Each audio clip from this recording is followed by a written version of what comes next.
여러분, 우리들은 대부분 자랑하기를 좋아합니다. 학벌을 자랑하고 또 가지고 있는 물질을 자랑하기도 하고 자신의 높은 지위, 배경, 인맥 자랑할 것이 있으면 사실 자랑하죠. 그리고 명절 때 친인척이 모여서 은근하게 자랑하기도 하고 어떤 사람들은 또 철없이 노골적으로 자랑하기도 하지요.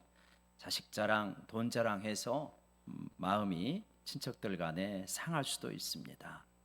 또 그런가 하면 교회에서는 영적인 것을 자랑하기도 하죠. 내가 성경을 얼마나 많이 읽는지, 기도를 얼마나 많이 하는지, 영적인 체험이 얼마나 깊은지 그런 것들을 자랑하기도 합니다. 고린도 교회가 그런 자랑을 많이 했죠. 그래서 자기가 가진 영적인 은사가 얼마나 뛰어난지 자랑을 하지 않았습니까? 그러니까 자랑한다고 하는 것은 내가 다른 사람들과 비교해서 더 좋은 것, 더 많은 것, 더 높은 것 그런 것을 가지고 있다는 뜻 아니겠습니까? 이제 그런 것을 자랑합니다. 그런데 오늘 말씀을 보니까 사도 바울이 나는 다른 사람보다 부족한 걸 자랑한다는 거예요. 약한 것을 자랑한다는 겁니다. 가난한 걸 자랑한다는 거예요. 부족한 거를 어떻게 자랑할 수 있을까요? 그게 참 놀랍습니다. 만약에 누군가가 이런 식으로 자랑을 해본다고 합시다. 나는 정말 우리 집에 가난한 것이 자랑스럽습니다. 혹은 나는 몸이 약한 것에 자부심을 느낍니다. 나는 우리 집안이 서민이어서 아무런 빽이 없는 것이 그렇게 자랑스럽습니다. 그러면 속으로 비웃을 거요. 야, 정말 위대한 정신 승리다. 그렇게 비웃지 않겠습니까? 사도 바울은 어떻게 그렇게 자신의 약함을 자랑할 수 있었을까? 한번 그 배경을 한번 살펴가 보도록 하십시다.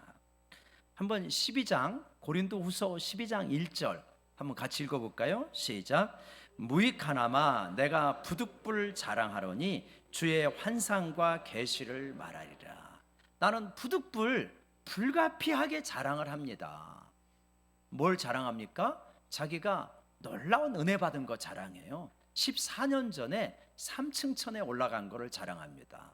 근데 이거를 자랑하고 싶어서 자랑하는 게 아니라 부득불 자랑한다는 거예요. 왜냐? 여러분 때문에.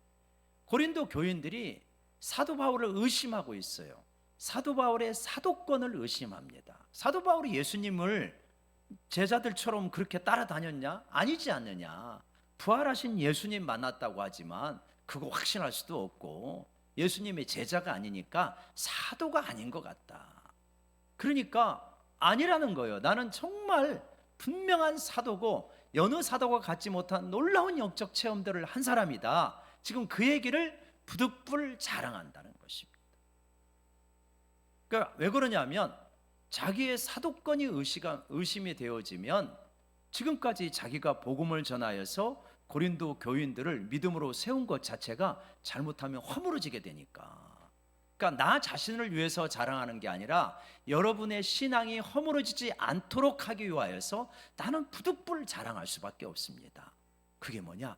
14년 전에 3층 천에 올라가서 말로 형용할 수 없는 놀라운 영적인 체험과 계시를 받았다. 근데 그거 자랑한다는 거예요. 여태까지 침묵하고 있었다.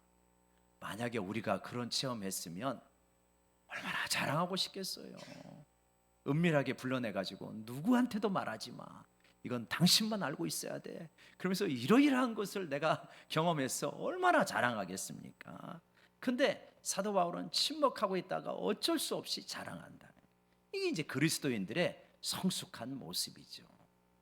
자랑할 것이 많지만 어쩔 수 없는 경우 상대방을 세울 수밖에 없는 이 경험과 체험을 통하여서 이것밖에 다른 방법이 없어서 내가 부득불 자랑해야 되겠다. 그때만 자랑하라는 것이지 나 좀 드러내고 나 좀 알아달라고 자랑하는 것은 성숙한 그리스도인의 모습이 아니다. 지금 이렇게 말씀하고 있는 거잖아요. 그래서 엄청난 체험을 했기 때문에 하나님께서 사도 바울에게는 육체의 가시를 주셨다고 말합니다. 사도 바울은 13권의 성경을 쓴 사람이잖아요. 그러니까 영적인 비밀을 누구보다도 많이 아는 분이니까 하나님께서 너 그러다가 자고해지면 안 된다, 교만해지면 안 된다 하면서 육체의 가시를 주었다는 거예요. 그러니까 육체의 가시가 뭐냐? 사람들은 생각할 때 여러 가지가 있을 수 있다는 거예요. 안질이라든지 혹은 사도 바울을 반대하는 사람들이라든지 혹은 핍박이라든지 뭐 이런 것들이 육체의 가시가 아닐까 이렇게 추측하기도 하는데, 갈라디아서 4장 14절을 보면 아마 그 힌트가 좀 나와 있습니다. 우리 몇 장만 넘겨보시면 갈라디아서 4장이 나오는데,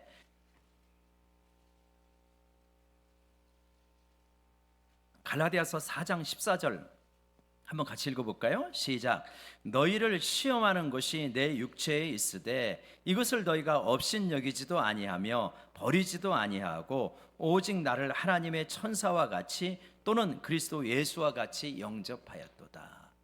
그러니까 너희를 시험하는 것이 내 육체에 있었어요. 육체에 있었습니다. 그러니까 이거는 뭐냐면 대부분의 사람들이 아마 사도 바울이 간지를 앓았을 것이다 이렇게 추측을 해요. 그러니까 설교하다가 갑자기 거품을 흘리면서 쓰러지게 되어집니다. 그러면 말씀을 듣는 사람들이, 특별히 초신자들이 큰 어려움을 겪죠. 뭐야, 복음이 엄청난 능력이 있다며, 죽은 사람도 살린다며, 그런데 간지를 하나 못 그쳐? 말씀을 전하는 사람이 그 시험거리가 되는 거예요. 갈라디아에서도 아마 그랬던 것 같아요. 그런데 갈라디아 성도들은 업신여기지도 않고 버리지도 않고 천사처럼 그리스도처럼 사도 바울을 대했다. 그게 너무 고맙다는 거예요. 그러니까 이런 육체의 가시가 있었습니다. 그러니까 사도 바울은 이게 복음을 전하는데 아무리 생각해봐도 은혜가 안 되거든요. 덕이 안 됩니다. 그래서 3번 기도를 했다는 거예요. 아마 금식하거나 작정하면서 3번 기도하셨던 것 같습니다. 3번 간절하게 기도했는데 하나님께서 그렇게 말씀하셨다는 거예요.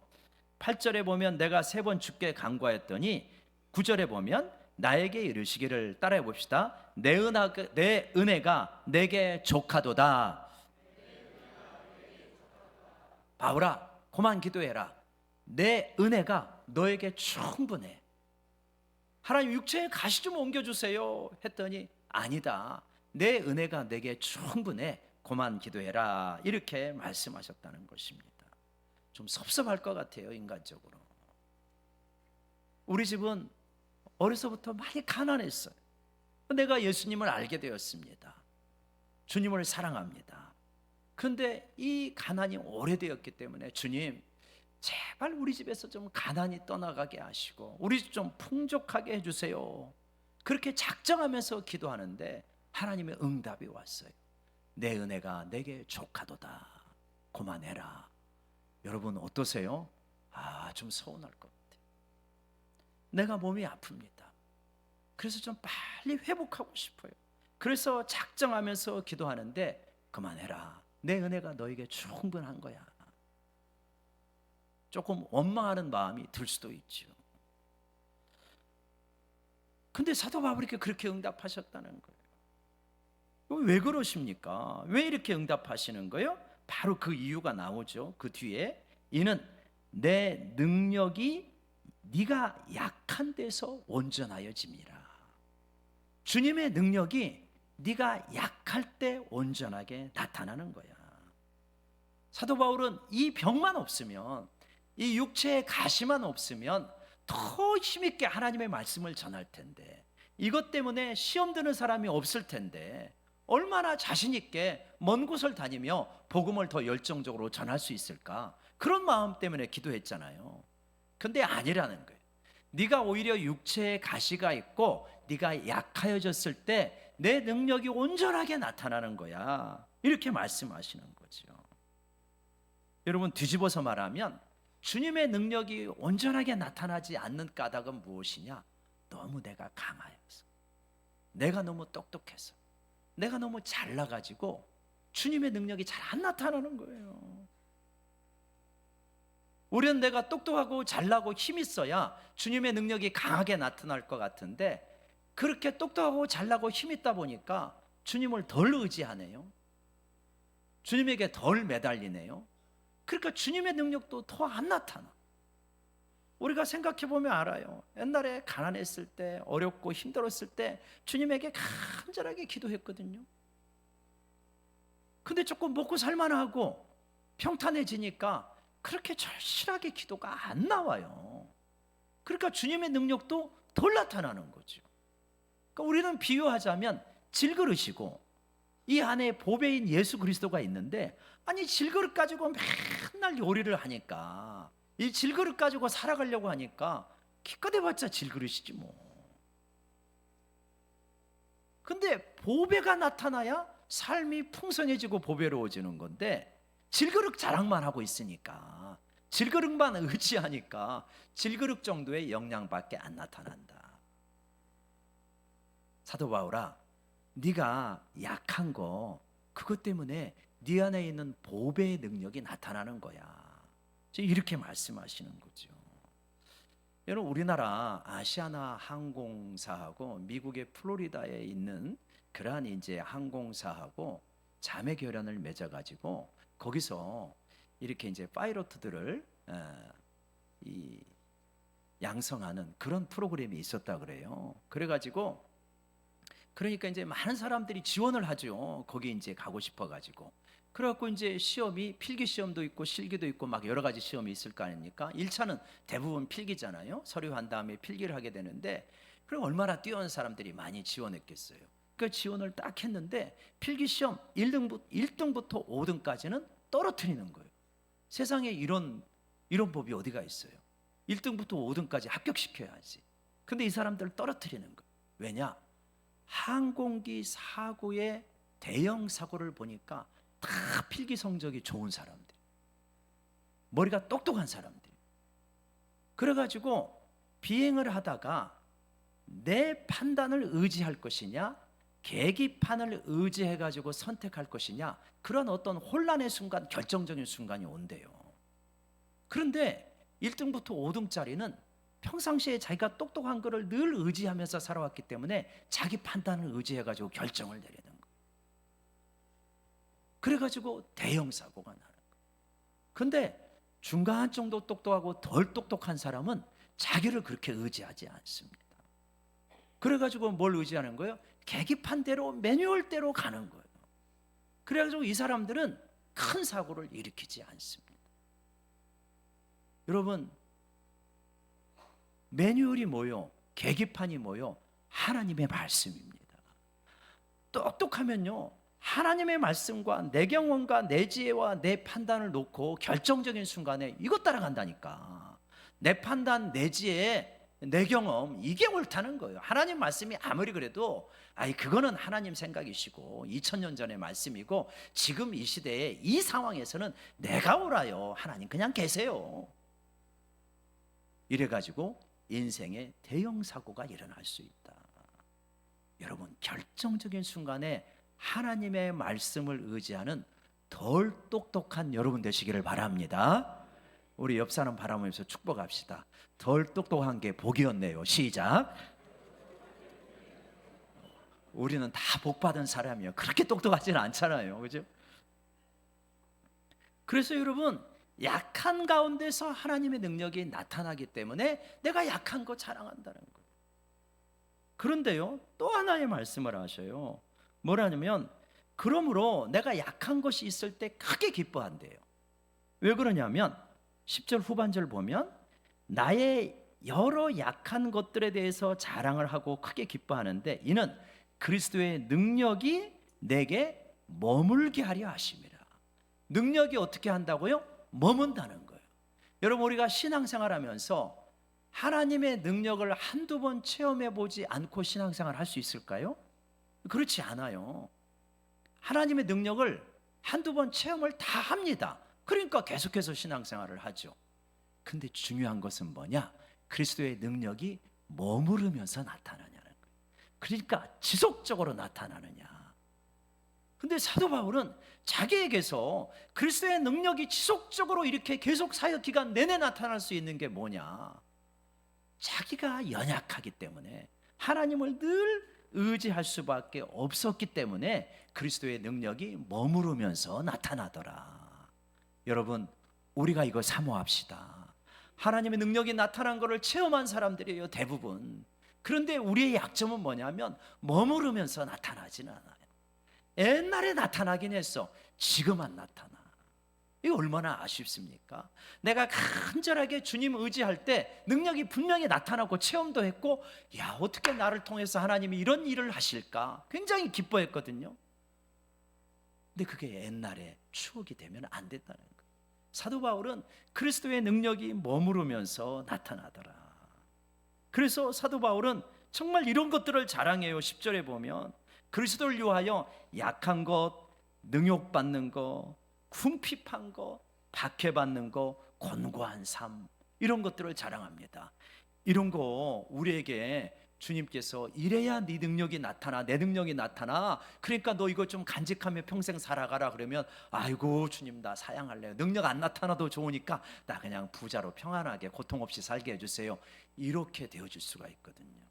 그러니까 능력이 안 나타날 수 있다. 질그릇의 삶만 살게 되어지니까. 여러분, 하나님의 능력이 우리 가운데 나타나되 머무르면서 나타나기를 원하시면 아멘. 우리가 진짜 그걸 사모하잖아요. 조금 가난하면 어떻습니까? 조금 공고하면 어떻습니까? 조금 힘들면 어떻습니까? 질그릇 그냥 그저 그 수준의 삶을 살아가는 게 아니라 그리스도가 빛나게 되어지는 그 삶이 얼마나 복된 삶입니까? 여러분, 이걸 우리가 부정적으로 적용해 보면 이렇게 적용할 수 있습니다. 아, 자랑하지 말아야 되겠구나. 자랑하는 것이 오히려 나를 부끄러운 삶으로 이끌어가는 것이구나. 여러분, 자랑할 것이 있으면 그거 자랑이 있기 때문에 뭐가 안 나타나는 거예요? 그리스도의 능력이 안 나타나는 거예요. 그 보잘것없는 질그릇이 조금 크다고, 질그릇 모양이 다른 사람보다 조금 예쁘다고 자랑하다 보니까 보배가 빛을 발하지를 않아요. 내가 가지고 있는 물질 때문에 주님이 나를 사용을 못해요. 내가 가지고 있는 지식 때문에 주님의 능력이 안 나타나요. 내가 자랑하고 있는 내 자녀 때문에 하나님께 매달리지를 않아. 이렇게 되어질 수 있는 거거든요. 그래서 너 그런 것 좀 자랑하지 말고 나 좀 자랑해봐. 네 약한 것 자랑해봐. 그래야 내 능력이 너에게 나타나는 것이다.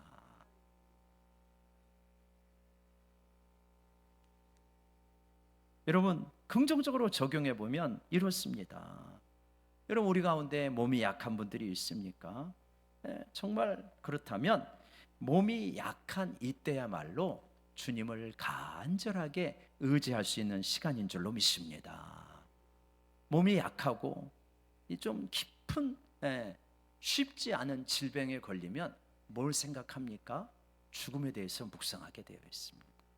몸이 건강하면 죽음에 대해서 묵상해도 그 깊이가 얕아요. 어쩔 수 없더라고요. 인생에 대한 통찰력이 생깁니다. 그러니까 몸이 아픈 것이 다 나쁜 것만은 아니다. 어차피 죽음이라고 하는 것은 10년 후에 다가오든 50년 후에 다가오든 우리에게 필연적이잖아요. 피할 수가 없잖아요. 그러면 그 필연적인 죽음에 대해서 깊은 묵상을 해야 이 땅을 잘 살아갈 수 있다는 것을 아는데, 건강한데 뭘 그렇게 죽음에 대해서 묵상을 하겠습니까? 별로 묵상을 안 합니다. 근데 죽음에 대해서 깊이 묵상을 하면 놀랍게도 삶이 풍요로워지거든요. 삶의 시간이 아주 구원을 받거든요. 삶의 시간이 구원을 받아요. 아, 헛되게 살 수 있는 시간이 별로 없는 거구나. 내가 언제 하나님 앞에 부름을 받을지 모르는데 내가 이렇게 유튜브나 계속 보면서 인생을 살 수는 없지. 죽음을 의식하는 사람이 어떻게 시간을 때우면서 살아갈 수 있겠습니까? 가난한 분이 계십니까? 힘드시지요? 빨리 벗어나고 싶잖아요. 근데 하나님께서 빨리 벗어나게 안 해주시는 분들이 많을 거예요. 너무 가난하면 뭐 이런 것들을 아마 많이 경험해 보셨을 거라 생각이 드는데, 하나님, 이 10,000원이 있는데 이 10,000원을 하나님께 드려야 되겠습니까? 내일 이거를 밥 사 먹고 살아야 되겠습니까? 이런 순간이 있거든요. 그래서 이걸 가지고 간절하게 기도하는 거예요. 10,000원 드리면 하나님이 복을 주시고 밥 사 먹으면 하나님이 복을 안 주신다? 그런 차원이 아니고, 그렇게 그 작은 물질을 가지고 하나님 앞에 간절하게 기도하면서 의지하는 심령의 하나님이 은혜를 주시더라. 가난한 자는 복이 있나니 하나님의 나라가 저희 것이요. 왜 그러냐? 가난하기 때문에 하나님께 매달릴 수밖에 없고 하나님의 사인에 민감할 수밖에 없고, 그래서 죄를 짓지 않고 하나님의 인도를 잘 받으려고 씨름을 하게 되어집니다. 그러다 보니까 천국이 자꾸 가까이 오게 되는 거예요. 그래서 심령이 가난한 자는 복이 있나니 천국이 저희 것이며, 그렇게 말하는 거죠. 여러분, 물질적으로 가난하면 즐거움을 영적인 일에서 자꾸 찾게 되어집니다. 그게 역설의 반어적인 기쁨이에요. 그죠? 왜냐하면 세상적인 즐거움을 별로 찾기가 어려워요. 물질이 없으니까. 다른 사람들은 뭐 휴가철이 되고 추석이 되면은 뭐 해외여행을 간다 하는데, 우리는 여름철이 돼도 그 자연으로 나가는 게 교회 수련회밖에 없다. 우리는 언제 우리 가족끼리 한번 해외를 나가요? 막 자녀들이 불평을 할 때, 그럴 때 좀 속상하시겠지만, 그런데 우리가 교회 수련회에서 이 하나님만 바라보며 살아가는 이 거룩한 즐거움이 얼마나 이게 귀한 것인지, 여러분, 거룩한 즐거움을 누리시기를 바랍니다.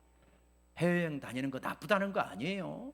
근데 그 형편이 안 돼서 안 가더라도 얼마든지 영적인 즐거움으로 우리가 풍성하게 살 수 있다. 근데 이것이 가난한 자에게는 많이 열린다는 거예요. 그 가능성이 많아진다는 것이에요. 우울하신 분이 계시잖아요. 요즘 우울증을 앓고 있는 분들도 우리 한국 사회에 많지 않습니까? 우울증 빨리 떨쳐냈으면 좋겠다, 이런 것으로 생각하잖아요. 우울증을 앓고 있으면 하루가 너무 힘듭니다. 저녁에 잘 때도 정말 내일 아침에 눈이 안 떠졌으면 좋겠다, 이런 마음으로 억지로 자고요. 혹은 약 기운에 자고, 아침에 일어날 때도 감사와 기쁨으로 의욕적으로 일어나는 게 아니라 오늘 하루를 어떻게 버티며 살까, 이런 마음으로 일어나게 된단 말이에요. 그러니 우울증이 왼수죠. 적이죠. 근데 여러분, 우울증을 잘 이겨낸 사람들은 뭐라고 그러냐면, 우울증이 나 자신을 찾는 정말 하나님으로부터 초대장이었다, 이렇게 고백하는 분들이 상당히 많습니다. 우울은 여러 가지로 오잖아요. 상실 때문에 오기도 하고, 그러지만 대부분 한마디로 설명을 하자면, 내가 원하는 삶이 이거였는데 현실의 삶이 이겁니다. 이 갭 때문에 오는 거거든요. 내가 원하는 삶의 모양은 이게 아니었어요. 이럴 줄 알았어요. 근데 현실은 이런 거예요. 그죠? 그리고 이 차이가 우리에게 슬픔으로, 우울로 다가올 때가 많지 않습니까? 그때 우리는 하나님 앞에 기도하면서 정말 이 삶이 옳았던 것인가, 여기에 내가 바랬던 막연한 행복의 어떤 수준들, 이게 진짜 이게 복이었던 것인가, 여기에 있으면 불행한 것인가, 아니구나. 내가 비록 정말 사도 바울처럼 가난하고 궁핍하고 곤고하고 힘든 삶을 산다 할지라도 주님이 여기에 계신다고 한다면 이것이야말로 참 복된 삶이었구나, 이거를 추구하던 삶이 허망한 삶이었구나 하는 것을 우리들이 깨닫게 되어집니다. 그래서 여러분, 약해 있을 때 정말 그것이 불행하고 비극적인 삶이 아니라 정말 그때 주님을 만나는 시간이요, 주님의 은혜가 우리 가운데 임하는 시간인 줄로 믿습니다. 우리 인생에 여러분, 은혜를 굉장히 사모했던 순간이 언제예요? 지금까지 되돌아보면 가난했던 순간이잖아요. 약했던 순간이잖아요. 힘들었던 순간 아닙니까?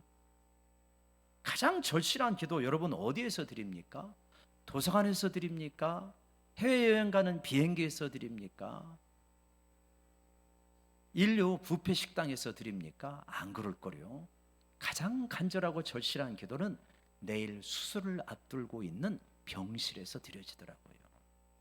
가장 절실한 기도는 정말 우리 가정의 재정적인 파탄의 위기 속에서 하나님 앞에 회개하며 드려지게 되더라고요.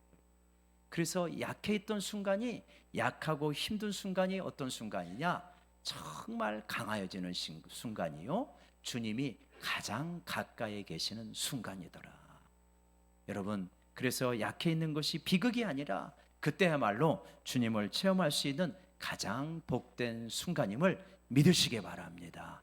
붙드시기를 바랍니다. 그래서 지금 가난하고 아프고 또 이 정말 경쟁에서 탈락해 있고 정말 또 이렇게 퇴직의 아픔과 상실의 아픔 속에 있는 그 순간이 정말 주님은 가장 가까이 계신 순간입니다. 우리가 잘 몰라서 그렇지 조금만 영적인 눈이 떠지면 정말 매 순간 매 순간 주님을 의지하지 않고는 살 수 없습니다. 그 순간이 가장 복된 순간이더라. 이런 그러한 주님을 바라보시기를 원합니다. 그러한 마음으로 우리가 같이 한번 찬양을 했으면 좋겠어요. 나 약해 있을 때라도 주님, 그 순간이 주님이 가장 함께 계시고 주님께서 내 곁에 계신 시간이었습니다. 나 약해 있을 때라도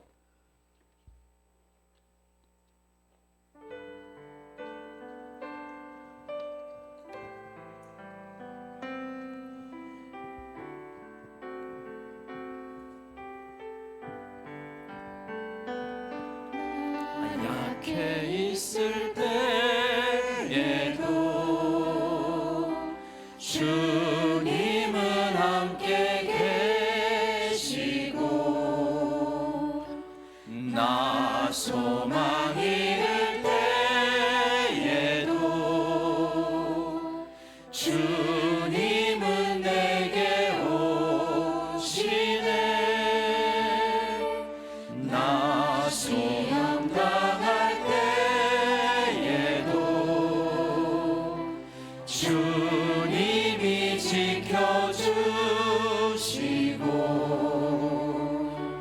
나 실망 당할 때에도 주님이 위로하시네.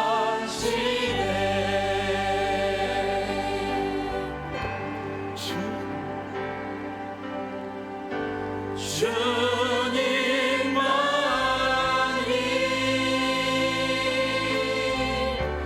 내 힘이시며 오 주님만이 날 도우시네. 오 나의 주님, 내 아버지여, 오 나의 주님,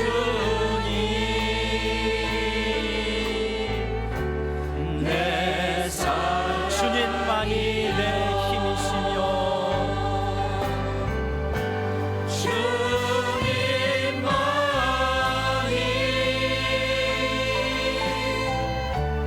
내 힘이시며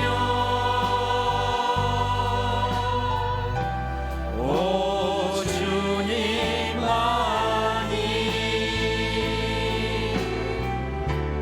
날 도우시네. 오 나의 주님, 내 아버지여, 오 나의 주님, 내 사랑이여.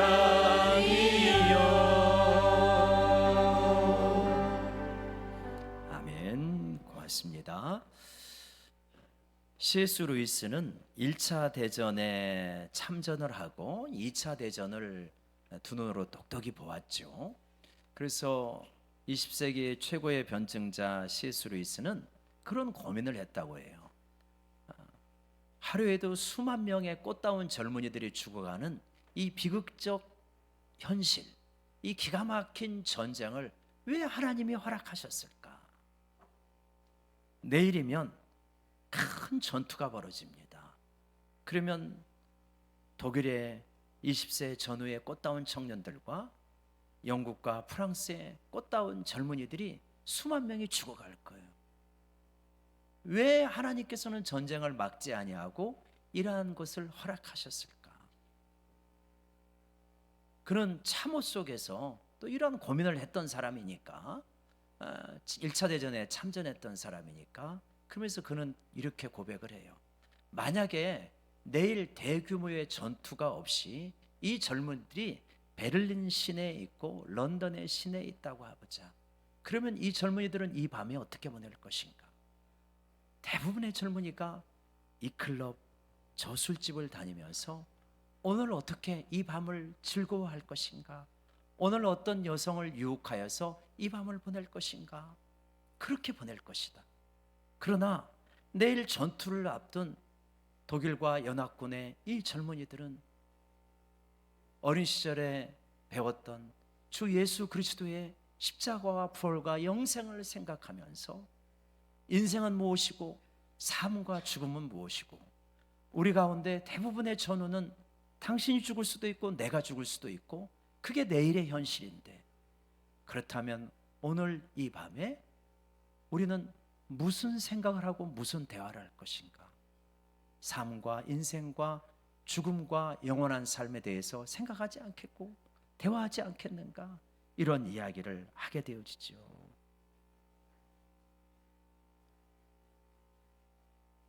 우리에게 약함이 있을 때, 질병이 있고 우울함이 있고 가난이 있을 때, 그때가 빨리 도망쳐야 되고 빨리 피해야 되고 극복해야 될 그러한 상황이 아니라, 오히려 그 상황이 주님을 바라보고 영원한 세계를 바라보고 이 땅에 뿌리를 내리려고 하는 삶이 아니라 영원한 세계를 향해서 우리의 촉소가 뻗어나가는 그러한 시간이다라고 이렇게 말합니다. 성경에는 이러한 반어적인 표현이 많이 나오죠, 복음서에. 그래서 낮은 자가 높아질 것이고, 가난한 사람이 축복을 받은 사람이고, 약할 때 강해지고, 수치스러운 죽음이 영광의 승리다. 이러한 반어적인 역설적 표현들이 나타나게 됩니다. 세상이 믿고 있는 가치관을 확 뒤집어 버리는 거죠.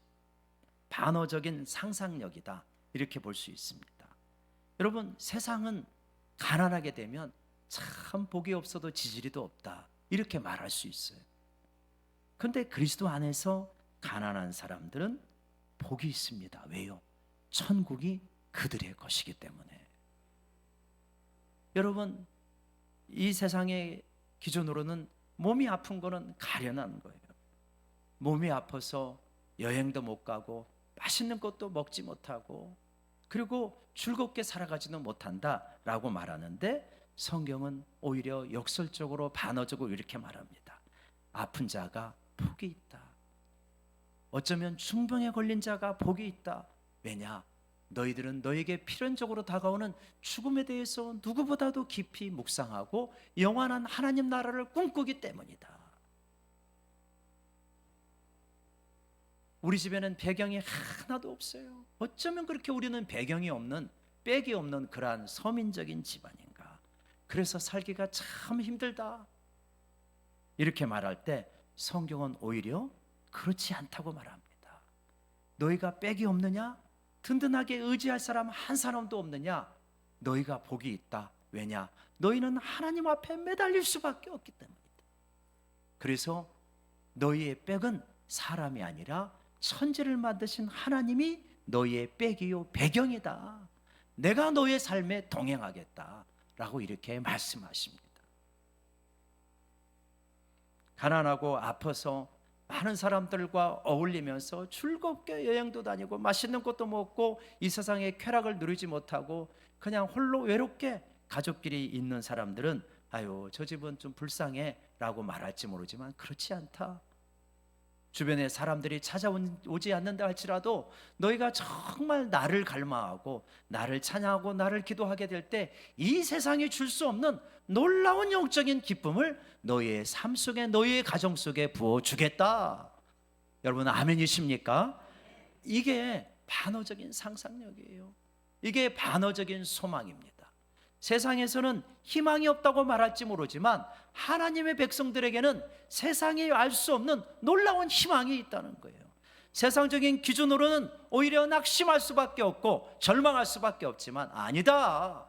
하나님의 기준으로는 너희가 가장 희망에 가득 찬 사람이다. 지금 이렇게 말씀하고 있는 것입니다. 여러분, 그래서 우리는 이렇게 심플하게 단순하게 정리할 수 있습니다. 나는 약합니다. 내가 할 수 있는 것이 거의 없습니다. 그러나 주님은 강하십니다. 그래서 내가 주님 안에 있을 때 주님의 능력이 나타나고 나는 강하고 풍성한 삶을 살게 되어질 것입니다. 여러분, 부디 이 단순한 삶의 원리, 내가 가난하고 약하고 병들어서 아무것도 할 수 없는 것, 그래서 나는 주님만 바라볼 수밖에 없고 주님만 의지할 수밖에 없고 그러한 나에게 주님의 놀라운 능력들이 나타나는 이러한 복된 삶을 살아가는 우리 모두가 되기를 원합니다. 질그릇 같은 나를 의지하는 것이 아니라 내 안에 계신 예수 그리스도를 의지하고, 질그릇 같은 나의 초라함을 자랑하는 것이 아니라 내 안에 계신 보배로운 예수 그리스도를 자랑하는, 그걸 실제로 누리고 살아가는 우리 모두가 되시기를 주의 이름으로 간절히 축원합니다. 우리 한번 반주 좀 해주고 같이 기도할까요? 하나님, 우리 집은 가난합니다. 하나님, 나는 약합니다. 몸에 질병이 있습니다. 하나님, 나는 좋은 기업에 다니지 못하고 하나님이여 내세울 만한 그러한 것이 없습니다. 하나님, 나는 학벌도 없습니다. 또 우리 집에는 의지할 만한 것이 없습니다. 하나님, 우리의 자녀는 왜 이렇게 내세울 만한 것이 없을까요? 그러할 때 비참하고 쓸쓸하고 부끄럽고 피하는 것이 아니라 아버지 하나님, 거기서 주님을 의지할 때 하나님이여 오히려 나는 강하여지고 풍요로워지고 그리스도의 능력이 내게 나타나고 그리스도의 능력이 내게 머무르게 되는 줄로 믿습니다.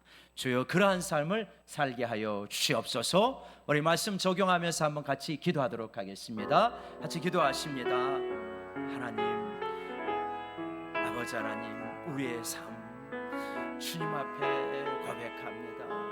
너무나 많은 이들이 하나님이여 가난하다고 병들었다고 하나님이여 내세울 것이 없다고 열등감 속에서 하나님이여 탄식하며 아버지 하나님이여 살아가는 경우들이 있습니다. 예수 그리스도를 믿어도 그러합니다. 아버지 하나님이여 사도 바울이 나의 약한 것을 자랑하였듯이 우리의 가난과 우리의 약함과 우리의 부족함을 자랑하고 오히려 예수 그리스도의 능력이 나타나고 머무르는 삶을 자랑할 수 있도록 주님 도와 주시옵소서. 잠시도 하나님 아버지, 저의 부족함, 연약함 하나님이여 고백할 수밖에 없을 때 오히려 주님을 의지함으로 주님의 능력이 나타남을 자랑하는 반어적 희망의 반어적 상상력의 삶을 살아갈 수 있도록 주님이여 도와주시고 우리 성도님들이 그러한 삶을 살아갈 수 있도록 주님 도와주시고 그리스도의 놀라운 능력이 나타나게 하여 주시옵소서. 예수님 이름으로 기도드리옵나이다. 아멘. 하나님 아버지, 우리는 주님의 능력으로 가난한 데서 부해지고 아픈 데서 빨리 건강해지고 낮은 지위에서 높은 지위로 하나님 빨리 이동하기를 원합니다. 그런데 사도 바울에게 내 은혜가 내게 족하다라고 말씀하십니다. 네가 가난하고 병들고 약하고 지위가 낮은 가운데서 나만 의지하면 오히려 나의 강함이 너에게 풍성하게 나타나고 머물기 때문이라고 말씀하십니다. 주여, 우리의 삶 속에 있는 질병과 가난과 낮은 지위와 하나님이여 자랑할 것 없는 이 삶이 빨리 벗어나야 될 그 삶이 아니라 주님에게 나아가는 지름길이 되어지게 하여 주시옵소서. 주님만 의지하는 디딤돌이 되게 하여 주시옵소서. 그래서 주님만 바라보기 때문에 진짜 주님이 주시는 풍요함이 하나님이여 내 삶에 넘치는 그러한 삶이 되어줄 수 있도록 도와주시옵소서. 예수님의 이름으로 기도드리옵나이다. 아멘. 찬송